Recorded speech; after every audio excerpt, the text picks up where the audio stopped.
nice to actually get beat for once. It sounds weird to say.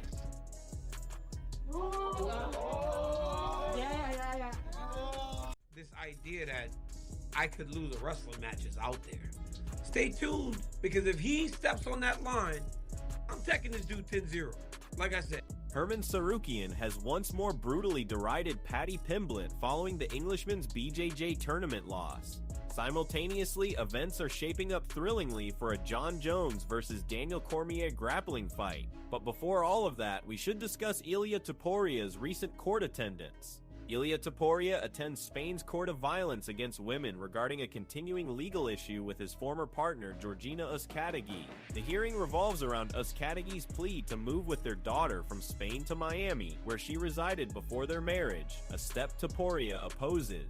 After the proceedings, Uzcategui departs the courthouse without addressing the media, while Topuria exits upbeat, telling reporters he is happy he will be able to muy pronto, entonces no estoy nada agobiado, estoy muy tranquilo, por favor, si me dejáis paso.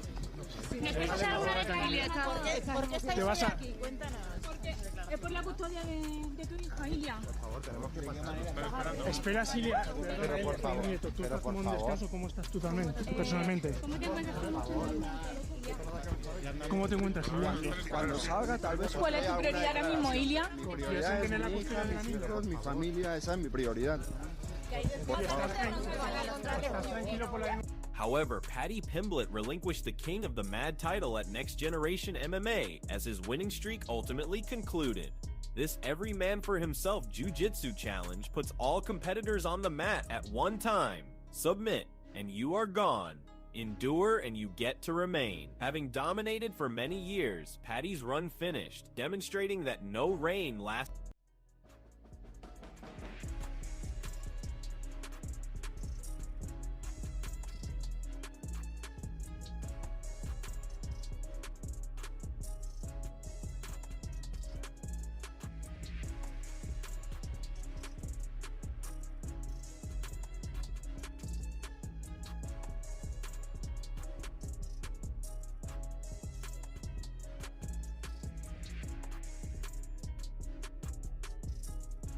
Their rivalry still intensifying, Arman Tsarukyan took the chance to taunt Paddy Pimblett after video had surfaced of Paddy submitting in that annual BJJ tournament weeks before UFC 324 title. Said, "Is this the trash can that said he can out-grapple?" Nevertheless, Paddy's attention is on his next bout with Justin Gaethje, and he's preparing intensely since he aims to challenge for the championship.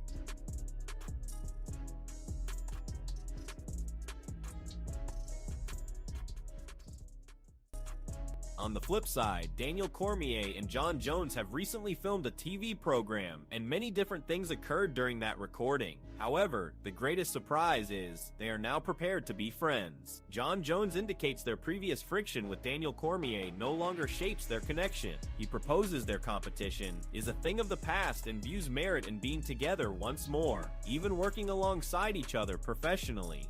From his viewpoint, spending time and collaborating might help resolve past issues and foster reciprocal esteem, suggesting that what used to be sheer animosity could genuinely have Daniel Cormier part of this show. Obviously, him and I had a rough history.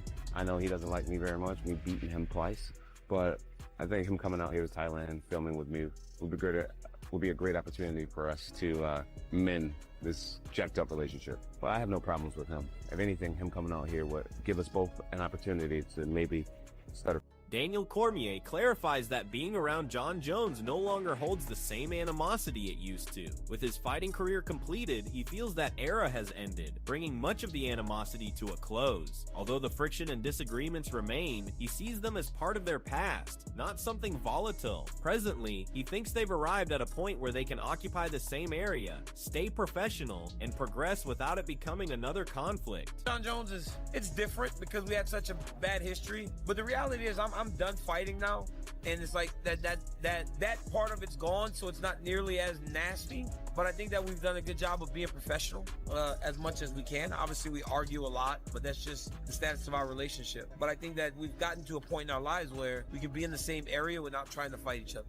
Cormier disclosed that Jon Jones initially contacted him about the series by sending a video. He explained that he has always wanted to compete with Jones, and also added that while he isn't thrilled about navigating their past, he knows one single thing: should Jones present a challenge, Cormier will indeed respond. Daniel Cormier stated, "The only thing I've consistently wanted to do is contend with Jon Jones. I don't favor bypassing him, but if Jon Jones gleaned anything from our time spent interacting and fighting, it's just to issue me a challenge. Should you issue a challenge, you are aware I will retaliate." Daniel Cormier further entertains another competitive phase with Jon Jones, but this event taking place outside the cage. He considers the prospect of resolving matters in a boxing ring, recognizing their prior discussions regarding it. However, the discussion rapidly changes course when wrestling is mentioned. From Cormier's perspective, that is his familiar ground, and he asserts that if Jones ever agrees to a pure wrestling contest, the outcome wouldn't be narrow. To his thinking, that situation concludes conclusively and beyond argument. Daniel Cormier revealed, on several instances throughout our shared time, Jon Jones and I debated facing each other in a boxing bout, to which I consented provided it remained strictly boxing. Yet, the concept that gained the most wrestle him in real American freestyle wrestling, and I would beat him. The idea that Jon Jones and I would literally get into a stance and wrestle a match, and that I could somehow lose, makes no sense to me. Stay tuned, because if he ever steps on that line, I'm taking this dude 10-0, as I said. Makhachev also acknowledges that a wrestling-only bout is the one scenario where Daniel Cormier could genuinely compete with Jon Jones. He notes that although Jones is an able grappler, Cormier's Olympic skill provides a distinct advantage in pure wrestling, generating a much closer contest than under other rules. Джоном Джонсом поборолся бы и, цитирую, надрал бы ему задницу. Как ты думаешь, насколько вот, если эта борцовская схватка произошла бы все-таки, она, возможно, может произойти в Лиге РАФ, Кормье был бы успешен? Ну, знаете, такое противостояние, где только в борьбе Кормье может потянуть Джон Джонсом, потому что Джон Джонс хорошо борется, но борьба это стихия Кормье, и это парень олимпийского уровня. Это большой уровень. Cormier thinks a genuine American freestyle wrestling bout with Jon Jones would heavily benefit him. He feels sure his wrestling stays keen, since he still trains and instructs wrestlers daily. In his view, that consistent exposure maintains his timing and instincts intact, making him sure he would overpower Jones when the bout shifts purely to wrestling. Daniel Cormier declared, "I will absolutely demolish him like you would never believe, for guess what? I keep shooting as I continue to train wrestlers every day." Daniel Cormier is convinced a pure wrestling contest versus Jon Jones would be entirely one-sided. He defines a clear distinction between grappling and freestyle wrestling. While Jones shows strong overall ability, his wrestling is his distinct superiority. Cormier states he'd readily engage Jones in a brief freestyle bout, feeling it would end promptly, asserting he would not need much time to establish total dominance. The last few years we see that MMA fighters are more competing in grappling matches. Yep. For you, if there's a right offer, would you like to grapple with somebody? Grappling? I don't know so much. Wrestling? Yeah, I'll wrestle Jon Jones. Yeah, they can give me and Jon Jones a wrestling match. Whoever wants to pay for that, yeah, tell us. We'll wrestle me and Jon Jones. Freestyle wrestling. Me and Jon Jones, 2-3 minute periods. It won't take that long though. How do you visualize that matchup? It would be a wipeout. Daniel Cormier, while sharing authentic pride in Islam, Makhachev becoming a two-division champion and reaching the final goal Cormier had once set for himself, recalls the time Islam reminded him he'd matched all his records, except being a double champion, and now sees that aspiration wholly realized. To Cormier, this accomplishment brings profound satisfaction. He stresses his true desire has always been for Islam to outdo him entirely, explaining that's what you want for your brothers. Your relationship with Islam, and you met him as a kid. He barely, spoke any English. He was just a kid with this dream. What was it like for you to see him with the front row seat, to see him achieve that goal? It's so satisfying. Anytime, we all give each other shit about stuff like that. We make jokes, but all I want is for him to be better than I ever was. All those guys, every one of those guys that we trained together, like when Luke would fight, I wanted him to do better than me. When Kane would fight, when Habib would fight, all you want is for your brothers to do better than you. You don't want to, I want every record I ever held in AKA to belong to someone else by the time I'm done and gone. Because then that would mean that our gym, the gym that gave us all so much, still is producing champions. And champions at a rate that, when we were in our heyday, made us the best gym in the world. Hand Sean Strickland expressed his viewpoint on the current UFC domination by Islam and Khamzat. He states that athletes such as Islam Makhachev and Khamzat Chimaev give the impression they never slow down or tire. Based on his training with Chechen and Dagestani grapplers, he talks of a mental intensity where it seems they won't quit or break. However, he thinks that if you resist and keep fighting, that illusion disappears and they start to wear out. He also says their grappling approach is quite unique and new, making it hard to face unless you've trained against. Just had a dominant fight over an Aussie. Khamzat really dominated DDP. Why does everyone struggle against these type of wrestlers? Well, I already called it in the game with DDP. It's like I've been training with these little Chechens and whatever, the Dagestanis my whole life. I'll give you an example. So you'll train with these guys and it's 1,000% off the gate. They take you down and like there's a voice in your head that's almost like, fuck, this guy doesn't get tired. He doesn't stop. He doesn't quit. But then the moment you push back and you just keep fighting the good fight, all of a sudden they just start breaking. You see that with Gilbert, you know, like you had a welterweight that just didn't let you ragdoll him and then next thing you know you weren't wrestling anymore. So they have a very unique way of grappling, and unless you've experienced that, it's just something you're not used to. Additionally, Sean Strickland labels Anthony Hernandez American Chimaev and details why battling Fluffy appeals more to him than confronting Robert Whittaker. In his estimation, beating Whittaker simply leads nowhere, with no clear championship shot attached. He minimizes the worth of that bout, contending that Whittaker is no longer a significant step forward. Instead, Strickland perceives Fluffy as the more...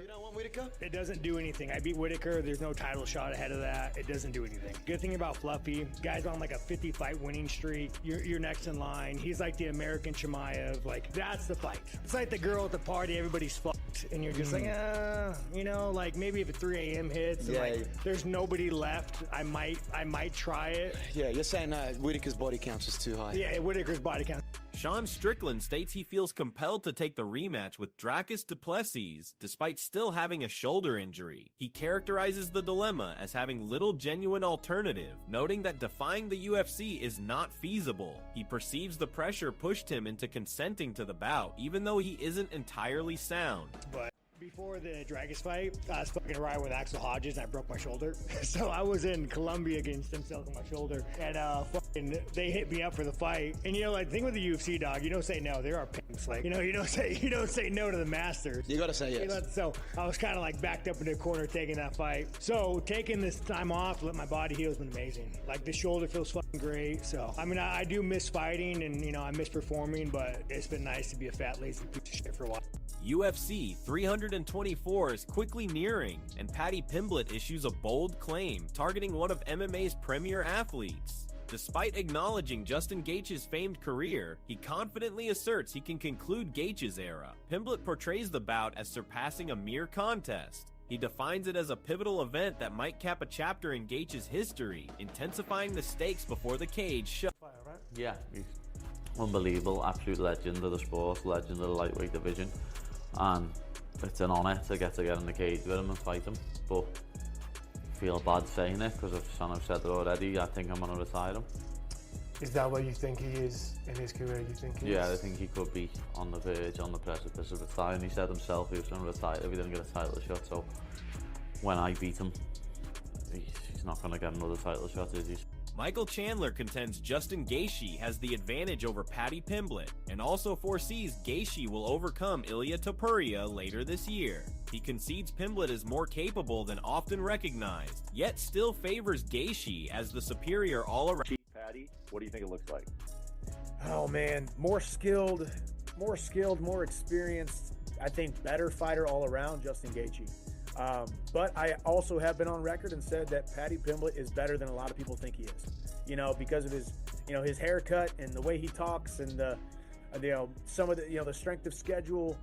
People don't give him a lot of credit, but when I fought him in April in Miami, I'm not going to say that I was surprised because I was expecting the best version of Paddy, but he's better than a lot of people give him credit for. He's got long reach, good kicks, pretty darn patient and composed in there. But Gaethje's a whole different animal. So if I had to bet, which I can't, But if I had to lean one direction, I'd go Justin Gaethje, interim champion, and then he beats Ilia Topuria later on this year.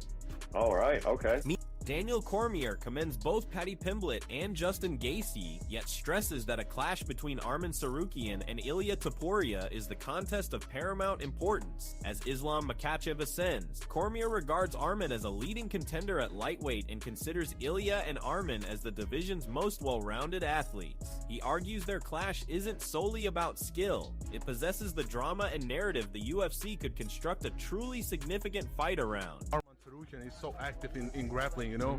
Listen, man, this guy might just be the best lightweight in the world. Since Islam's gone, he's really good, man. He's big, he's strong, he's physical. The champion, Ilia Topuria, is tremendous. I think Ilia and Arman are the two best guys in the world.